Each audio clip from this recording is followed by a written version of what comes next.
जरा सोचिए, एक ऐसी दुनिया के बारे में जो 4000 साल से भी ज्यादा पुरानी हो।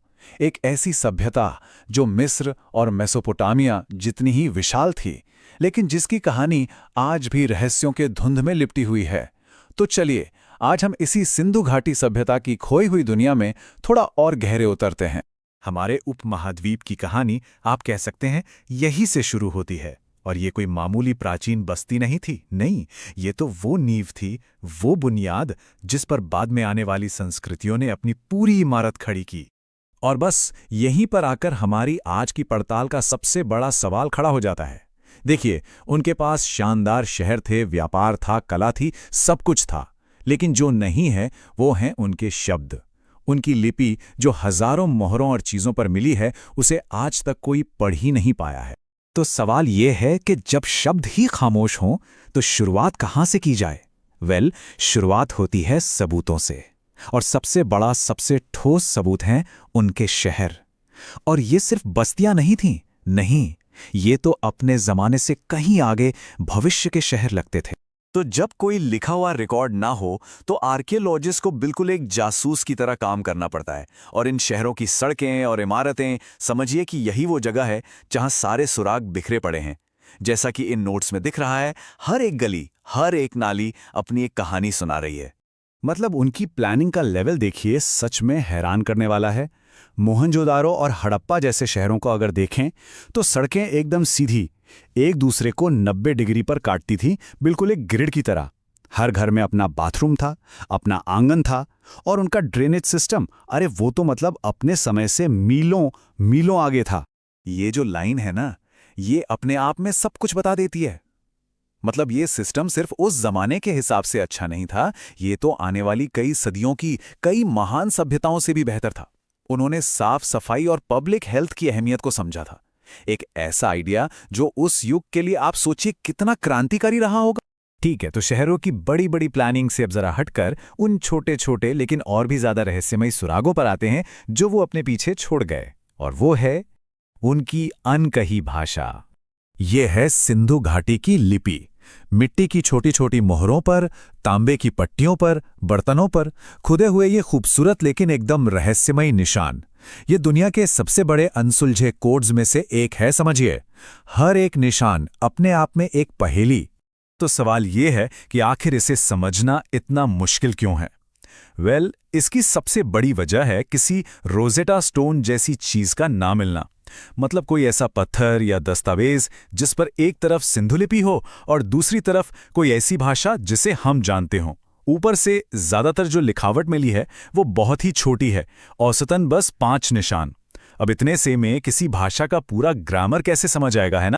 अब जब कोई सीधा जवाब नहीं है तो इस खाली जगह को भरने के लिए 2 बड़ी थ्योरीज सामने आती हैं।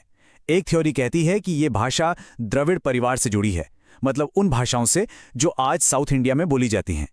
और दूसरी थ्योरी इसे शुरुआती संस्कृत या इंडो आर्यन भाषाओं से जोड़ती है। दोनों के पास अपने अपने तर्क हैं, लेकिन आज तक कोई भी इसे पक्के तौर पर साबित नहीं कर पाया है। अब दशकों तक ये बहस भाषा के एक्सपर्ट्स और आर्कियोलॉजिस्ट के बीच ही चलती रही। लेकिन फिर कहानी में एक नया मोड़ आया, और ये मोड़ आया एक बिल्कुल नए फील्ड से, फॉरेंसिक साइंस से। जी हाँ, ये नया सुराग किसी मिट्टी के बर्तन या मोहर पर नहीं मिला। ये छिपा था इंसानी डीएनए के अंदर। और इसने हड़प्पा के लोगों की पहचान और उनके खात्मे को लेकर जो पुरानी कहानियां थीं, उन सब पर एक बहुत बड़ा सवालिया निशान लगा दिया। तो हमारी कहानी का ये नया चैप्टर शुरू होता है हरियाणा के राखीगढ़ी से। ये अब तक खोजा गया सबसे बड़ा हड़प्पा साइट है, और यहीं पर आर्कियोलॉजिस्ट को मिले कुछ कंकाल जिनमें हजारों साल बाद भी प्राचीन डीएनए बचा हुआ था। समझिए कि इतिहास का एक टाइम कैप्सूल हाथ लग गया था। और इस डीएनए ने जो बताया वो सच में चौंकाने वाला था। इससे पता चला कि हड़प्पा के लोग कहीं बाहर से नहीं आए थे, वो यहीं के थे, इसी जमीन के। उनकी जड़ें हजारों साल पुरानी थीं। और सबसे जरूरी बात, इसने उस पुरानी आर्यन इन्वेजन थ्योरी को कि बाहर से आए लोगों ने इस सभ्यता को खत्म कर दिया, उसे साइंटिफिकली खारिज कर दिया। मतलब साफ था, हड़प्पा के लोगों का अंत किसी बाहरी हमले से तो बिल्कुल नहीं हुआ था। तो फिर सवाल वही है, अगर किसी हमले ने उन्हें खत्म नहीं किया तो फिर हुआ क्या? इतने एडवांस्ड शहर, इतनी बड़ी सभ्यता, आखिर जमीन निगल गई या आसमान खा गया? जवाब किसी एक चीज में नहीं है। जवाब है एक के बाद एक आई कई मुसीबतों में। ये कोई अचानक आई तबाही नहीं थी, बल्कि एक धीमा, दर्दनाक अंत था। समझिए, एक परफेक्ट स्टॉर्म जिसने सब कुछ तबाह कर दिया। सबसे पहले तो कुदरत ने साथ छोड़ दिया।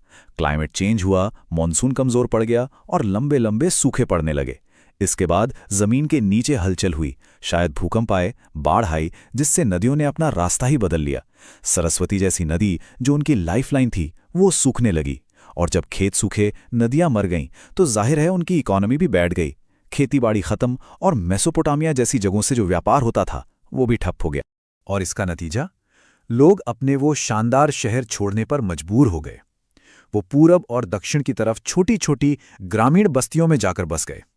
तो सभ्यता पूरी तरह गायब नहीं हुई, बस उसका रूप बदल गया।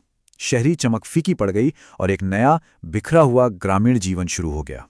तो देखिए, राखीगढ़ी के डीएनए ने एक बहुत बड़ा रहस्य तो सुलझा दिया, लेकिन साथ ही कई नए सवाल भी खड़े कर दिए हैं। उनकी भाषा आज भी एक अबूझ पहेली है। हम उनके समाज के बारे में आज भी कितना कम जानते हैं। तो असली सवाल यह नहीं है कि जमीन के नीचे और क्या क्या दबा है। असली सवाल यह है कि जिस दिन हम उनकी भाषा को पढ़ पाएं,